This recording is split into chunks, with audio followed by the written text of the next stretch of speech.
qué pasa con el poder adquisitivo. Si los jubilados, si la pobreza bajó, por qué el presidente dijo en la Fundación Faro esta semana que no hay modo que alguien no llegue a fin de mes porque si no estaría plagada la calle de cadáveres. Hoy hay una nota que les recomiendo en La Nación de Francisco Jueguen, que me parece que con datos echa luz sobre todas estas cuestiones. Vamos a ir ya a la redacción de La Nación para hablar con él. No sé si tenemos la nota. ¿Cómo está, Francisco? ¿Qué tal, Débora? ¿Cómo andás? Un placer. Igualmente, si tenemos tu nota ahora la mostramos, porque quiero recordar el título, si no decímelo vos, para que aquellos que tienen dudas respecto de cuáles son los datos que pueden abonar una u otra condición, la busque.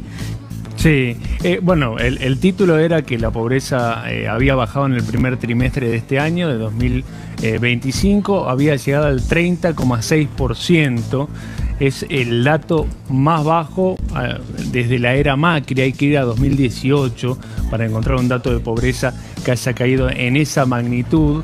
Y también cayó en todos los segmentos, digo, también para los pobres trabajadores, también para los pobres estudiantes universitarios o para los pobres jubilados. Ahí lo estamos viendo, ahí estamos viendo el gráfico.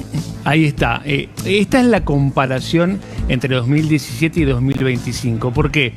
Porque lo que nosotros contamos es que si bien la pobreza cayó en nivel total y realmente cayó fuertemente desde 2024, donde tuvo el pico, a 2025, que es el último dato, según los microdatos del INDEC, lo que vemos es que si vos comparás con 2017, todavía la pobreza de los jubilados es un 50% más alta, la de los estudiantes universitarios. Ahí me quiero detener, porque en este punto de la pobreza en el número global es un tilde recontra verde para el gobierno del presidente Milei. Sí. Los datos son irrefutables. A medida que cayó la inflación, la pobreza bajó, sí.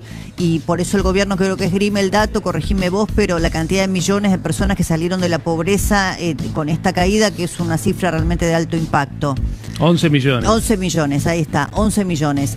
Ahora, en el desagregado, porque la discusión de los jubilados siempre está sobre la mesa, me parece re importante, porque decías, bueno, ¿quiénes están pagando el precio de lo que se llama el ajuste? Y ahí tenés vos unos datos bien interesantes. Claro, acá lo que hay que comprender es que si vos mirás desde el cierre del gobierno de Alberto Fernández y miramos solo la era Milei, bajó para todos bajó la pobreza. Ahora, si vos mirás en un contexto un poco más largo, te das cuenta que para algunos bajó más que para otros, digamos. Pues los jubilados siguen siendo todavía un poco más pobres que los que eran en el mejor momento de Macri, que es 2017.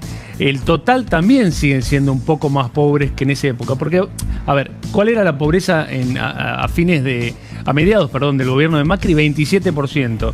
Hoy estás en un 30%. Ahora, si mirás por segmentos desagregados, es un poco más alto hoy en los jubilados, o en los estudiantes universitarios, en los niños y niñas, que en el total. ¿Entendés? No bajó igual para todos la pobreza, pero bajó.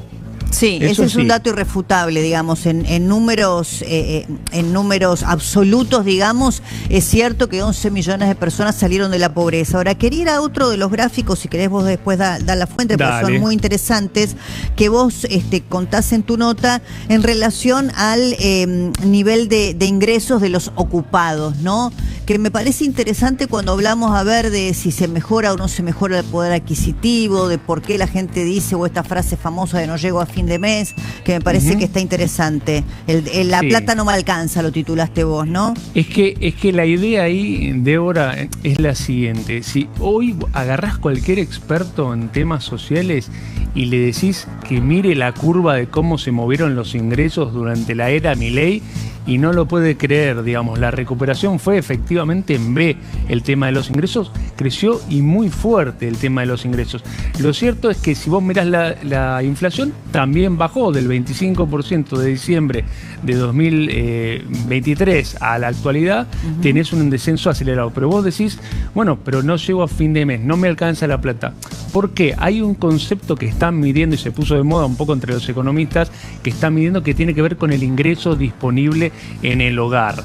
Esto es los puchitos que te quedan de plata después de pagar los gastos fijos, la luz, el gas, el agua, el transporte, la prepaga y demás. ¿Por qué? Porque antes no los pagabas. Esos gastos fijos te los regalaba el kirchnerismo. Bueno, el gobierno lo que hizo fue cambiar los precios relativos, hizo un ajuste fuerte de tarifas y lo que vos hoy estás viendo es que ese puchito que te sobra después de pagar todos esos gastos fijos todavía no se recuperó a niveles de 2023. Sí, si no me equivoco, el número que vos pones es que, tengo aquí tu nota, es 9% inferior al de noviembre 2023. Exactamente. Ese puchito que te sobra, ¿no? Exactamente. Todavía está por abajo y eso es lo que hoy te va mostrando que el consumo masivo, digamos, todavía no termina de repuntar de manera sustentable. Si bien mejora mes a mes, todavía si vos comparás en algunos rubros contra el año pasado,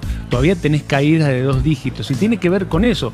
La plata que vos antes usabas para comprarte una cerveza, para ir al cine, para salir a comer, hoy estás pagando el aumento de la luz, del gas, del agua o de la prepaga, ¿no? Sí, por ejemplo, también un dato que me parece interesante en términos casi en clave política.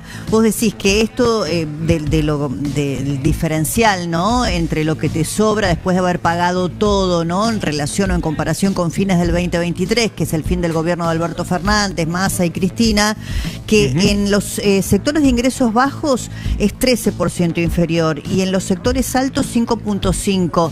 Y lo pongo en clave electoral porque digo, más afectados los sectores bajos, ¿no? Exactamente, en lo que tiene que ver con ese puchito, digamos que queda disponible, están más afectados los sectores bajos. Y esto a pesar, de vuelta, que si volvemos al principio de la nota, vos tenés un descenso fuerte de la pobreza, lo cual no significa que tengas a mucha gente todavía ahí justito arriba de la pobreza, ¿no? Y que quede afuera del registro o quede por arriba de la canasta básica, que es la línea de la pobreza y de la indigencia en la Argentina. Por eso es interesante la interpretación de los datos, porque vos recién decías, es cierto que mejoraron los niveles de ingresos de los salarios, ¿no?, pero al mismo tiempo, como tus gastos fijos crecieron notablemente, el diferencial, lo que te queda en el bolsillo o esto de la plata no me alcanza, ahí tiene una explicación con datos bien concretos. Totalmente, y el gobierno intentó suplir de alguna manera ese ingreso disponible, ese puchito que queda para que vos gastes y consumes, con la aparición de algo muy novedoso en la Argentina que solamente pudo aparecer después de la baja fuerte de la inflación, que es el crédito, ¿no? Y el crédito de alguna manera ayudó a compensar ese ingreso no disponible. El problema que tenés ahora con el movimiento del dólar de los últimos tiempos es que justamente las tasas subieron, entonces ahí te arrancó un poquito la mora. Hay gente que dice, che, yo prefiero hoy no sacar un crédito porque la tasa todavía está muy alta, o mismo sacás un crédito y te empieza a afectar el ingreso disponible, porque parte, digamos, de lo que vos tenías disponible la tenés que afectar a un crédito pasado. De hecho, ahí está la nota del peso de las cuotas, ¿no? En las familias del presupuesto promedio es del 19%, ¿no? Y con el tema de la suba de las tasas de interés y el tema de la mora, bueno, son datos que me parecieron súper interesantes de tu nota de hoy, Francisco, que nos ayudan a comprender un poquito el pulso social, ¿no? También en un proceso preelectoral.